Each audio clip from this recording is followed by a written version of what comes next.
Que disons-nous à Dieu dans nos prières? On parle souvent de l'importance de prier, mais il est tout aussi important de savoir comment prier, et l'apôtre Paul est un bon modèle à suivre dans ce domaine. C'est la raison pour laquelle dans cet épisode, on va apprendre à prier avec Paul. Ce qu'on a en Éphésiens 1, 15 à 23, c'est en réalité un rapport de prière. Paul indique comment il a l'habitude de prier pour les Éphésiens. Il est conscient que la croissance des chrétiens dépend totalement de l'action de Dieu, et c'est pour ça qu'il prie fidèlement et régulièrement. Dans le plan de la lettre, cette prière intervient après la bénédiction ou la louange des versets 3 à 14. Il existe d'ailleurs un lien fort entre les deux textes. Paul commence en disant « pour toutes ces raisons », autrement dit « parce que Dieu vous a déjà comblé de bénédictions », versets 3 à 14, « je peux prier pour vous avec confiance ». En fait, on voit dans cette prière que Paul prie que les bénédictions des versets 3 à 14 soient une réalité encore plus concrète et plus forte dans la vie des Éphésiens. Paul veut que les lecteurs s'approprient leurs bénédictions et il prie à cet effet. D'abord, Paul exprime sa gratitude à Dieu pour les Éphésiens dans les versets 15 et 16 que je lis. « Pour toutes ces raisons, moi aussi, après avoir entendu parler de votre foi au Seigneur Jésus et de votre amour pour tous les membres du peuple saint, je ne cesse de dire ma reconnaissance à Dieu à votre sujet quand je fais mention de vous dans mes prières. » Paul est reconnaissant pour deux évidences de l'œuvre de Dieu chez ses lecteurs, leur foi et leur amour. Leur foi au Seigneur Jésus, ce qui rappelle le tout premier verset de la lettre, et leur amour pour tous les membres du peuple saint, c'est-à-dire tous les chrétiens.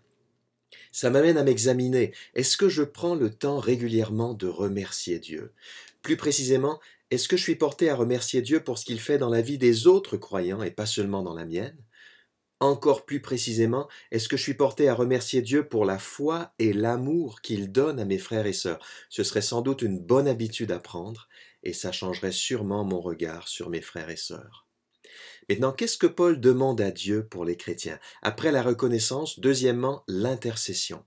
Je lis les versets 17 à 19. « Je demande que le Dieu de notre Seigneur Jésus-Christ, le Père qui possède la gloire, vous donne par son esprit sagesse et révélation pour que vous le connaissiez, qu'il illumine ainsi votre intelligence afin que vous compreniez en quoi consiste l'espérance à laquelle vous avez été appelés, quelle est la glorieuse richesse de l'héritage que Dieu vous fera partager avec les membres du peuple saint, et quelle est l'extraordinaire grandeur de la puissance qu'il met en œuvre en notre faveur, à nous qui plaçons notre confiance en lui. » Au verset 17, Paul commence par résumer sa demande. « Je demande que Dieu vous donne, par son esprit, sagesse et révélation pour que vous le connaissiez. » Paul a déjà dit que les Éphésiens avaient été marqués du sceau de l'esprit en 1,13. Ils ont déjà reçu l'esprit. Ici, il prie que ce même esprit leur transmette sagesse et révélation.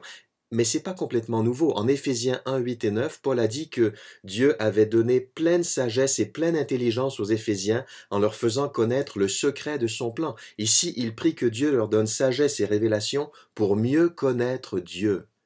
Connaître Dieu dans la Bible, c'est être dans une relation personnelle avec lui, c'est vivre une certaine proximité et une certaine intimité avec lui. C'est possible uniquement quand Dieu se révèle par son esprit.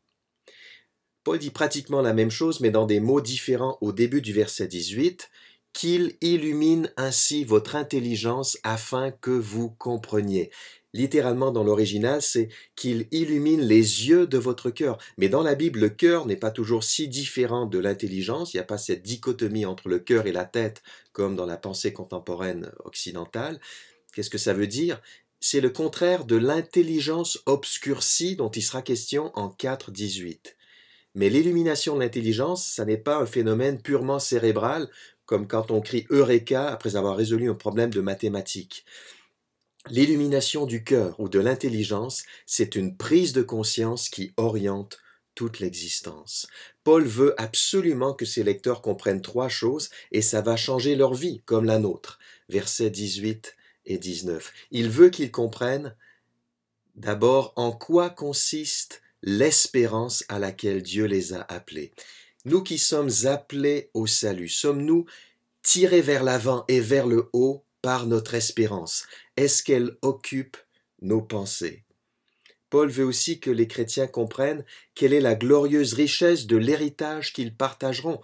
On pourrait aussi traduire quelle est la glorieuse richesse de l'héritage que Dieu possède dans la personne des saints. On appartient à Dieu d'une certaine manière, on est son héritage. L'Église a une valeur inestimable aux yeux de Dieu, notamment parce que Dieu nous voit dans notre union avec Christ.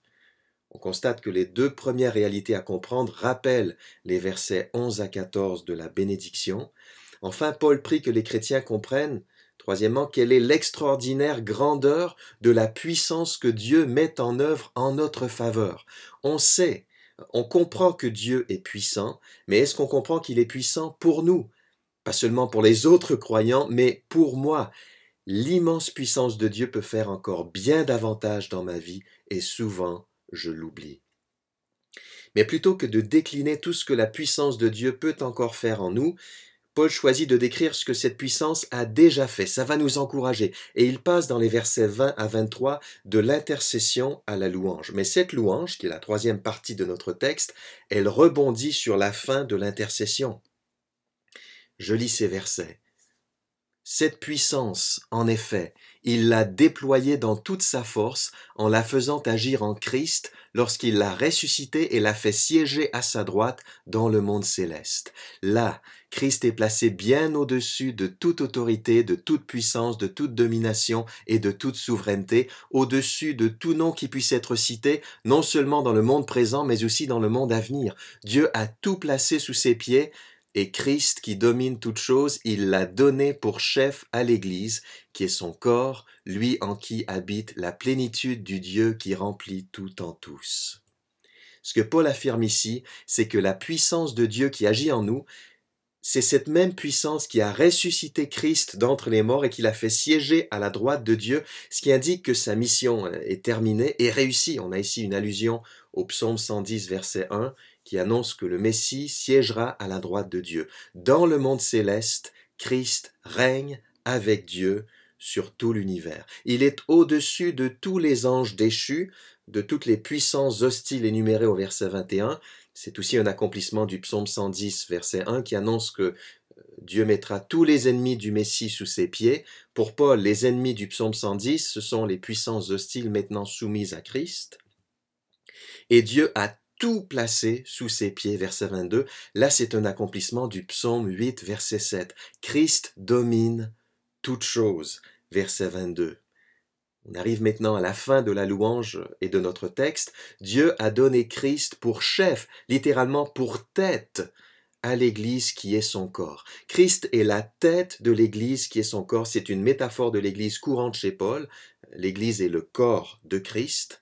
Il y a ici un jeu entre les pieds et la tête. Tout est placé sous les pieds de Christ, verset 22, il domine toute chose, et Christ est la tête ou le chef de l'Église, la tête du corps. De toute évidence, les métaphores se croisent. Mais le plus difficile à saisir, c'est la fin du verset 23, « Lui en qui habite la plénitude du Dieu qui remplit tout en tous ». En d'autres termes, en Christ habite la plénitude de Dieu, et Dieu, il remplit tout en tous, c'est-à-dire qu'il règne sur tout l'univers. Mais il y a une autre manière de traduire le verset 23, et elle figure dans les notes de la Semeur 2015, il l'a donné pour chef à l'Église qui est son corps, où se manifeste pleinement celui qui remplit tout en tous. Selon cette lecture, dans l'Église se manifeste pleinement celui qui remplit tout en tous, c'est-à-dire celui qui domine sur tout l'univers, soit Dieu, soit Christ, c'est vrai pour l'un comme pour l'autre. Les deux lectures du verset 23 sont possibles et tout à fait conformes à l'enseignement de la lettre aux Éphésiens. Qu'est-ce qu'on a vu dans ce texte? Prions davantage pour mieux connaître Dieu et pour mieux comprendre ce qu'il met à notre disposition. Prions cela pour nous-mêmes, mais aussi pour les autres chrétiens, nos proches, nos amis et ceux qu'on connaît moins dans notre église locale. Axons nos sujets de prière sur le progrès spirituel et pas seulement sur les circonstances de vie. Père Céleste, merci pour la foi et l'amour que tu as donné aux chrétiens de mon église. Par l'Esprit, donne-nous sagesse et révélation pour mieux te connaître. Illumine notre intelligence pour que nous comprenions l'objet de notre espérance, le fait que nous sommes comme un héritage précieux à tes yeux, et l'extraordinaire grandeur de la puissance que tu mets en œuvre en notre faveur, souvent à notre insu. Loué sois-tu pour cette puissance que tu as déployée en ressuscitant Christ et en le faisant siéger à ta droite. Loué sois-tu pour la victoire de Christ sur tous ses ennemis qui sont dorénavant sous ses pieds et pour sa domination sur tout l'univers. Nous sommes fiers d'être l'Église, le corps dont il est la tête.